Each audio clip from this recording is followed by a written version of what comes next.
Good evening and welcome to this special ITV Evening News programme, a tribute to Jill Dando, one of this country's best-known television presenters. As you probably heard, Ms Dando, presenter of the BBC Crimewatch programme, was murdered on her own doorstep in Fulham in West London around midday today. Buckingham Palace said the Queen was shocked and saddened. The Home Secretary, Jack Straw, said the fact that Ms Dando had done so much in the fight against crime made her death all the more poignant. We'll be hearing other tributes later in this programme, but first Paul Davies reports from the scene of a crime which has touched millions. In Fulham this evening, police have erected a screen around the doorstep where Jill Dando was murdered. Forensic officers searching for the tiny pieces of evidence that might lead them to her killer. It's believed the murderer was waiting for the television presenter when she returned to her home in this quiet street at around 11:30 this morning. Neighbours say Jill Dando was repeatedly stabbed. They heard her cries for help but were unable to save her. Obviously we were there, but without any sort of medical history between the three of us, you know, the best thing was just to keep her sort of, unless she had woken up from her consciousness, and help her, but we left her there until the ambulance services came. And what did they do when they arrived? They were there within, as I said, 10 minutes. Paramedics were there, helicopters, the air ambulance came in. And she was, within sort of 10-15 minutes again, she was taken up in the air and Charing Cross for it, I gather. It was at the hospital that Jill Dando was pronounced dead. As police began a murder investigation, neighbours recalled seeing a man acting suspiciously. Detectives want to trace this man who was running away from the scene of the attack. He's described as white, tall, with dark hair, and was in his late 30s or early 40s. He was apparently well-dressed and clean-shaven, and was carrying a mobile phone. At this early stage, is he your principal lead? He certainly is. I mean, he was a man who was very near to the crime scene and then ran away from the crime scene, so he is somebody we need to speak to urgently. BBC friends and colleagues were in shock today. Everybody here has been absolutely devastated. I've just been talking to the people on the newsroom floor, the people who worked with Jill for years. Their reaction was the same as that of my senior colleagues on the executive committee when we were told about it today. Everybody knew Jill. Her public and her private personas were exactly the same. She really was a warm and lovable person. She had no side to her. She wasn't a prima donna. She was a member of a team. She mucked in, and those were the qualities, alongside that sweet-natured elegance that attracted the audience to her. Police officers have been searching gardens in the Fulham area for a discarded murder weapon. Late this afternoon, Jill Dando's sports car was taken away for forensic tests.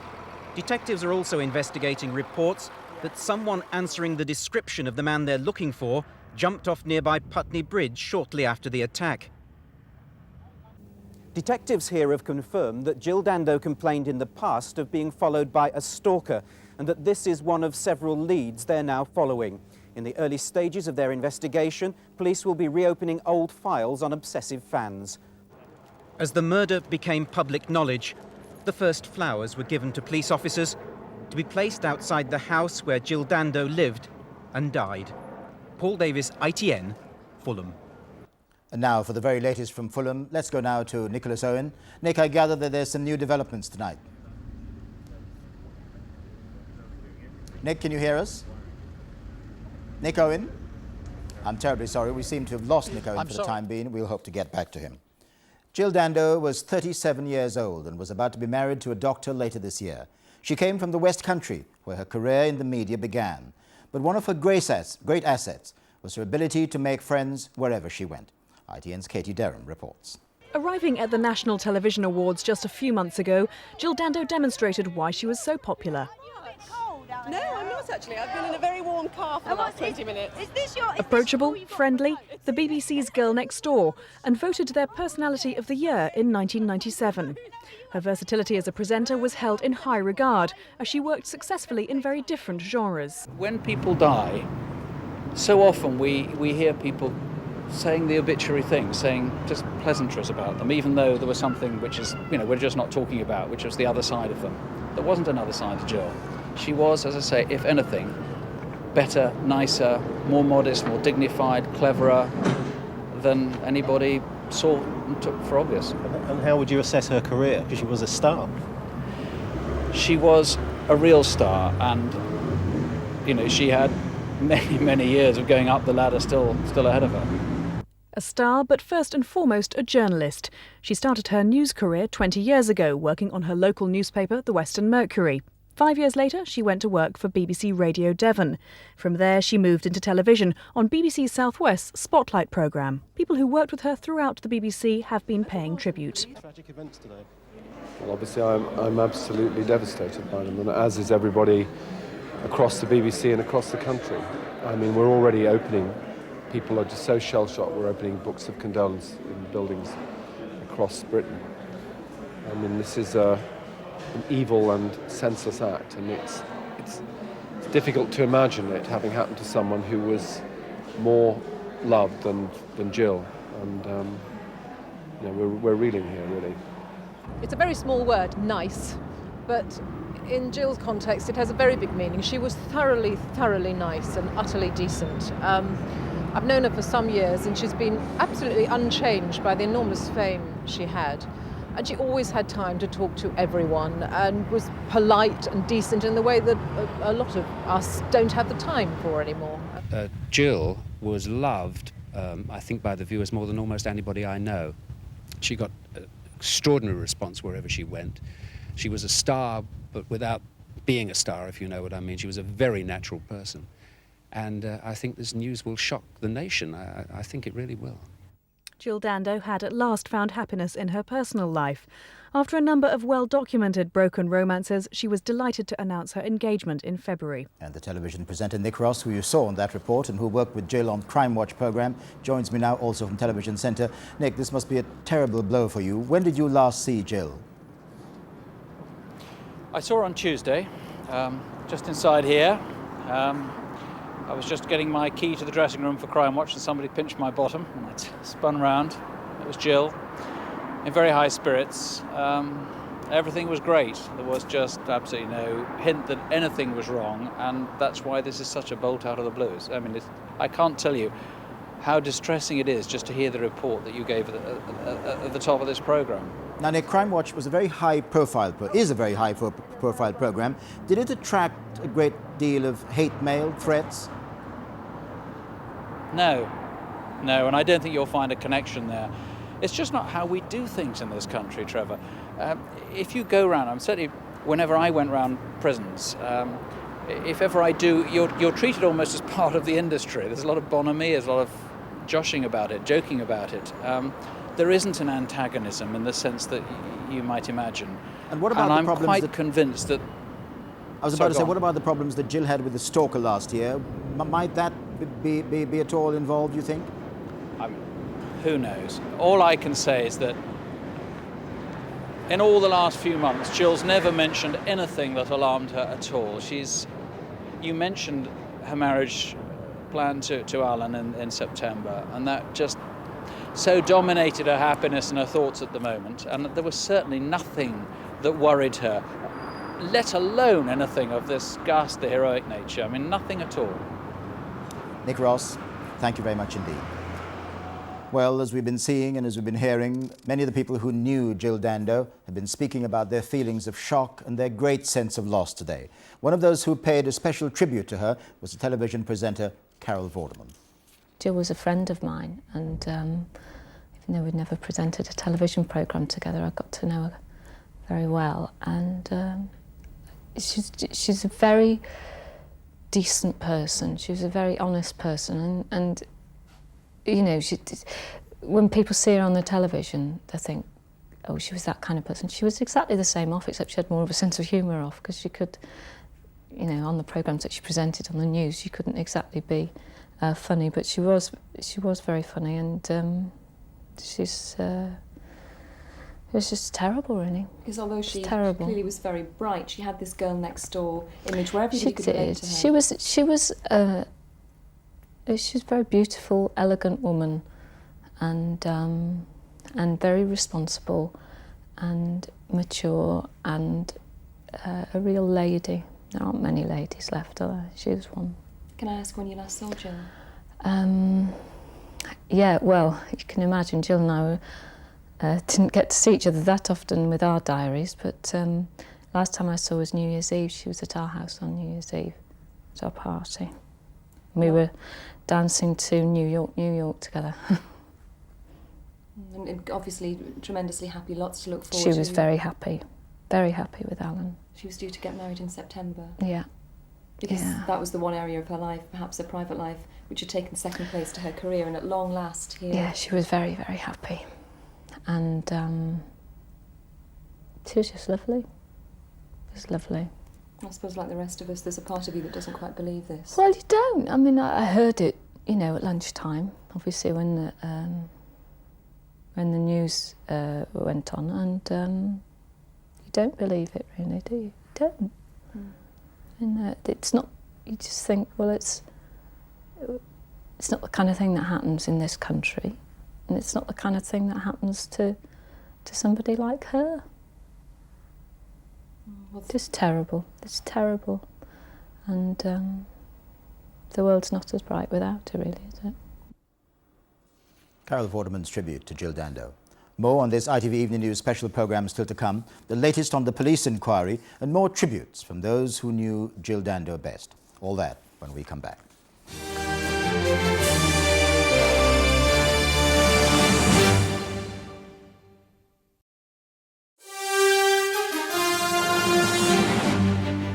Welcome back.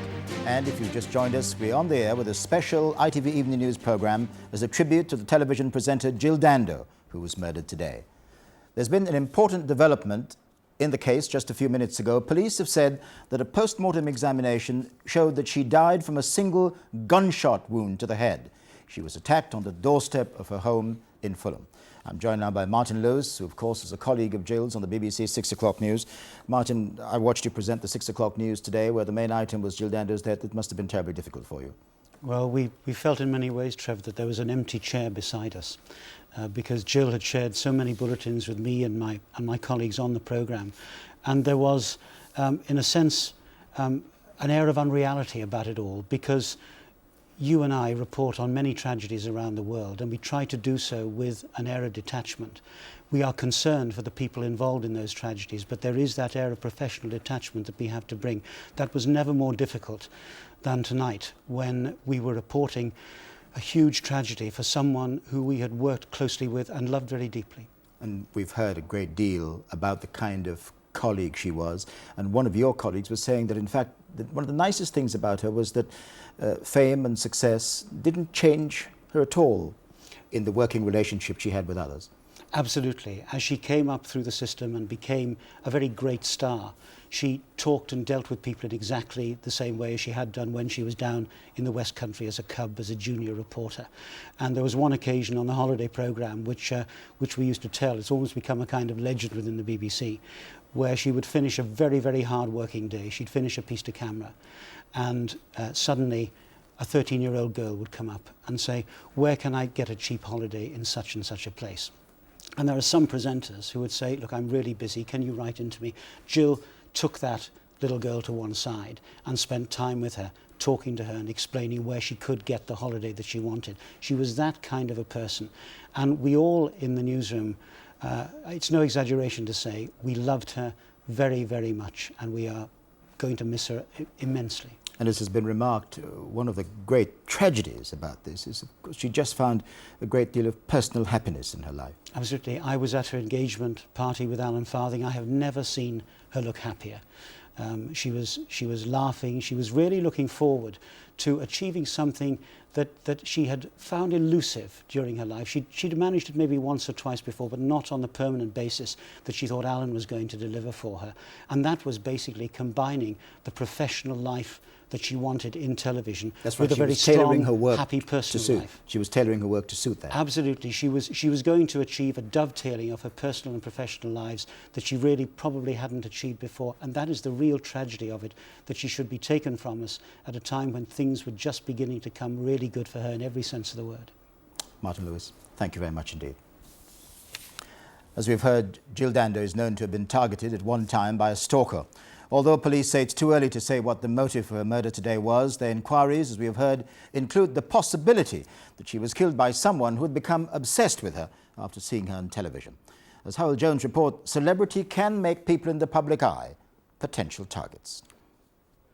Television presenter Beverly Ashworth was once the victim of a malicious campaign of obscene phone calls. She was lucky the man was caught, but not before she changed her routine. Well, I was working here at Granada Television at the time, so I made them aware of what was going on, so they took some precautions for me, if you like. You know, I was never walked to my car alone, that sort of thing. But basically I kept the answer phone on a great deal, which made me angry because I felt like my freedom was being taken away from me. But you can only be so careful. You've just got to keep living your life and at the same time trying to find out who's doing this to you and why. What might drive a stalker to kill? The difference between ordinary stalking, which is just being a nuisance, and killing is very difficult to know.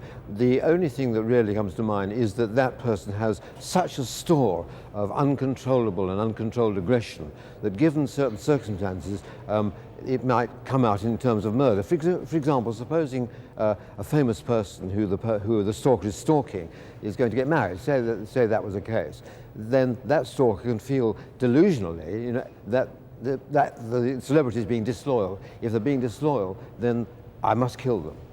Joining us now from our studio in Maidstone is Chief Superintendent David Hatcher from the Kent Police, who worked with Jill Dando on the Crimewatch programme. Superintendent, in a very, very short time, Jill Dando became very closely identified with the programme and with its aims.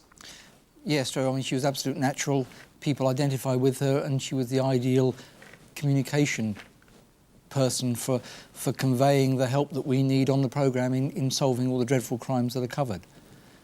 Of course, everyone has talked about what a great colleague she was. Now, you came from outside the BBC, you were from Kent Police.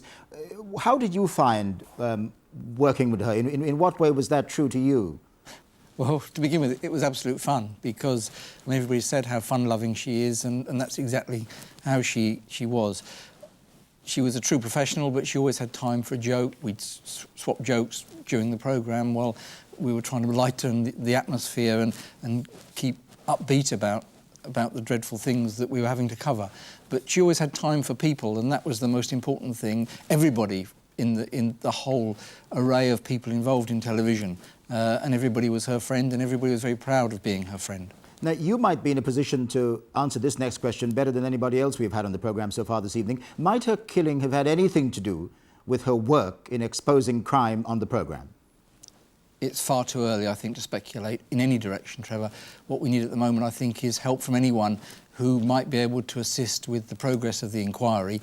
One of the things that we must do in police inquiries, which is what, of course, this has now become, is to keep an open mind about what the cause might be and to explore all of those opportunities for leads of inquiry that come up that people will offer. So it's far too early to speculate. What I do know is that everybody within the police service who ever came to the programme or had any dealings with Jill loved her because of the way she was. She was exactly how she appeared on the television in real life. That's it. And they'll be galvanised, I know, to make sure that we find her killer, as I'm sure will the viewers who are so important to assisting us. Thank you so much for joining us.